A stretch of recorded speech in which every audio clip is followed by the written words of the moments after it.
তুলা রাশির জাতক জাতিকাদের যদি কথা বলি, আপনারা পঞ্চম শনির অবস্থা বেরিয়ে এসছেন। অনেক দুঃখ, অনেক কষ্ট, সব রকমের মুশকিলকে পেরিয়ে এসছেন। শনিদেব আপনাদের জন্য এখন ষষ্ঠ ভাবেতে গোচর করছেন। ষষ্ঠ ভাবে শনিদেবের গোচর অত্যন্ত শ্রেষ্ঠ মানা হয়, অত্যন্ত শ্রেষ্ঠ ফল শনিদেব ষষ্ঠ ভাবেতে, চাই আপনার জন্মকুণ্ডলিতে অবস্থিত হন, চাই গোচরিতে অবস্থিত হন, উনি প্রদান করেন। শনিদেব আবার বক্রী হচ্ছেন, তো কি আবার ওই মুশকিল আসবে যেটা পেরিয়ে এসছেন।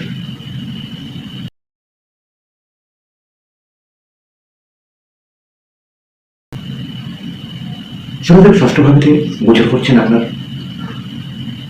আর ওনার দৃষ্টি রয়েছে আপনার অষ্টম ভাবের উপরে, আপনার দ্বাদশ ভাবের উপরে, আর আপনার তৃতীয় ভাবের উপরে। সমগ্র পরিণামটা কি হবে? বক্রী অবস্থার পরিণাম যদি কথা বলি, কিছুটা পঞ্চম ভাবের পরিণাম আপনি পাবেন। তার জন্য আপনার সন্তানের আচরণের উপরে আর লেখাপড়ার উপরে বিশেষ নজর রাখবেন, এটা খুব জরুরি হচ্ছে। এই সময় কোনো শেয়ার মার্কেট এটসেট্রাতে ইনভেস্ট করবেন না। আপনার শ্বশুরবাড়ির সম্বন্ধিত যদি আপনি বিবাহিত হন, কোনো গুপ্ত রহস্য আপনার সামনে আসতে পারে। যদি আপনি অবিবাহিত হন, তো আপনার পিতৃপক্ষর যে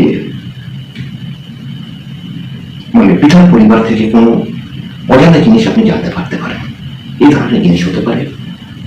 ভাই এই সময় ভেহিকল খুব কনসাসলি চালাবেন, কারণ এই সময় একটু দুর্ঘটনার চান্সেসটা বেড়ে যায়।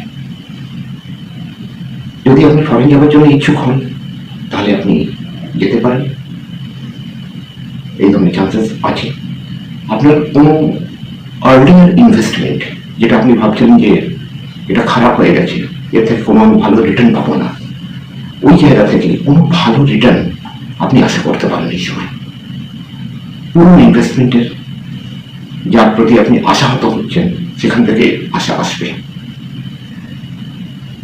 হ্যাঁ, একটা কথা মাঝখানে মনে পড়ে গেলে বলে দিই, এই সময় ঋণ দেবেন না, লোন নেবেন না, লোন দেবেন না, আর কাউকে লোন নিতে সাহায্য করবেন না, আর গ্যারান্টার কারণ হবেন না। যদি এই কাজগুলো করেন, আগে গিয়ে মুশকিলে পড়বেন, এটা আমি বলে দিচ্ছি। খুব সাবধান থাকবেন এই বিষয় নিয়ে। তারপরে যদি কথা বলি, আপনার পরাক্রমটা খুব বাড়বে এই সময়। You will feel very energetic. পরাক্রমটা খুব বাড়বে যদি আপনি সোশ্যাল মিডিয়া, নেটওয়ার্কিং, কনসালটেন্সির কাজ, এসব নিয়ে যদি কাজ করেন, রাইটার, তো ওতে আপনার খুব আশাতীত উন্নতি হবে। লেখকদের খুব ভালো উন্নতি হবে। যে জিনিস, যে ক্ষেত্রগুলো আমি বললাম, সেই ক্ষেত্রে খুব ভালো উন্নতি হবে।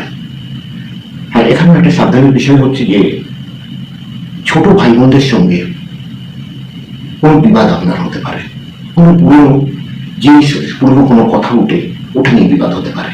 তো সেই জন্য এই বিষয়ে খুব সাবধান থাকবেন, এটার পসিবিলিটি খুব বেশি আছে।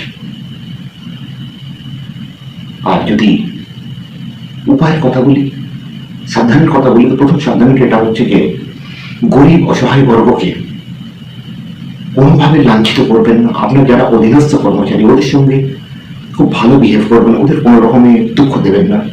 কারোর পাওনা যেটা হচ্ছে সেটা মিটিয়ে দেবেন, কারোর হক মারবেন না, তাহলে ভাই মুশকিল হবে।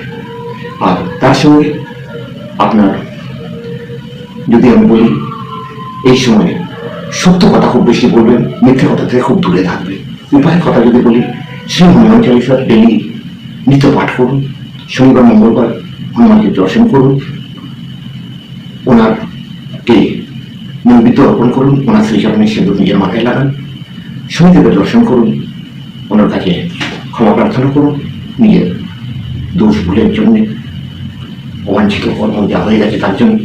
সামনে দাঁড়িয়ে করবেন না, একটু কোণে গিয়ে পেছন থেকে হাত করে ওনার কাছে প্রার্থনা করুন, ক্ষমা যাচনা করুন।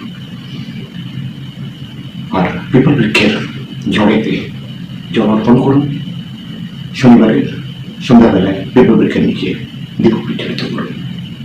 এই উপায় হচ্ছে, আর যদি কিছু কষ্ট বেশি বাড়ে তাহলে জলেতে কালো তিল মিশ্রিত করে, কালো তিল মিলিয়ে ভগবান শিবের অভিষেক করুন।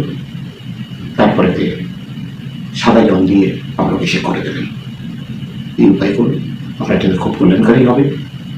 আর ভাই, যদি এই ভিডিওটা ভালো লেগে থাকে তাহলে প্লিজ চ্যানেলটা সাবস্ক্রাইব করবেন আর ভিডিওটা লাইক করবেন। ঈশ্বরের কাছে প্রার্থনা করি যে আপনার সময় আপনাদের খুব শুভ হোক। আজকের জন্য এখানে অবধি। নেক্সট ভিডিওতে আবার আপনাদের সঙ্গে দেখা হবে। রাম রাম।